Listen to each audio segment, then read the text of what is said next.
रामपुर और आजमगढ़ में चुनावी वोटों की गिनती का काम रविवार सुबह शुरू हुआ तो राजधानी लखनऊ में बैठे सत्ता और विपक्ष के नेताओं के चेहरे पर टेंशन साफ दिखने लगी। रामपुर और आजमगढ़ में समाजवादी किलेबंदी को तोड़ने की कोशिश कर रही बीजेपी इन चुनावों को लेकर ज्यादा आशान्वित है।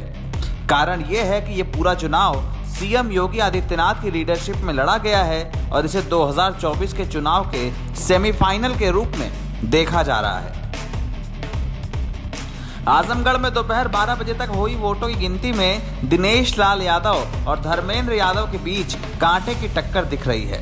दिनेश लाल यादव निरहुआ बीजेपी के टिकट पर उम्मीदवार हैं तो धर्मेंद्र यादव को समाजवादी खेमे ने अपने प्रत्याशी के रूप में उतारा है। वहीं रामपुर में बीजेपी के घनश्याम लोधी और एसपी के आसिम रजा के बीच बढ़िया मुकाबला देखने को मिला है। रामपुर की हालत ऐसी है कि यहां पर सिर्फ 1% के आसपास का ही अंतर दोनों प्रत्याशियों के मन में टेंशन बनाए हुए है।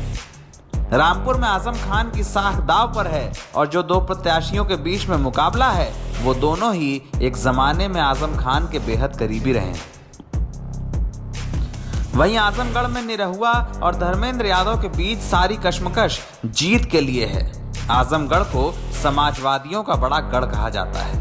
ये सीट ऐसी है जहां पर मुलायम सिंह यादव से लेकर अखिलेश यादव तक सभी चुनावी मैदान में उतर चुके हैं। 2022 के विधानसभा चुनाव में बीजेपी को यहां पर एक भी सीट नहीं मिली थी।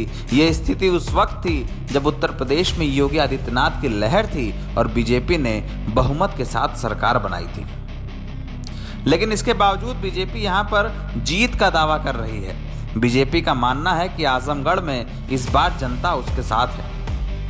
दूसरी ओर रामपुर में आजम खान 27 महीने जेल में रहने के बाद चुनावी मैदान में उतरे तो उन्होंने अपनी सारी ताकत झोंक दी।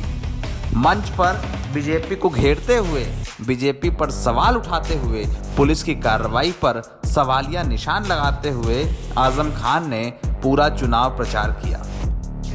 अब रविवार की शाम तक ये तय हो जाएगा कि दोनों ही संसदीय क्षेत्र किसके हवाले होते हैं।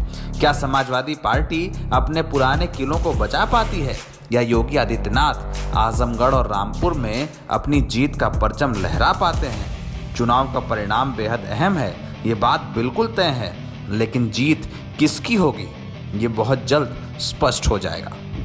नवभारत टाइम्स ऑनलाइन की रिपोर्ट।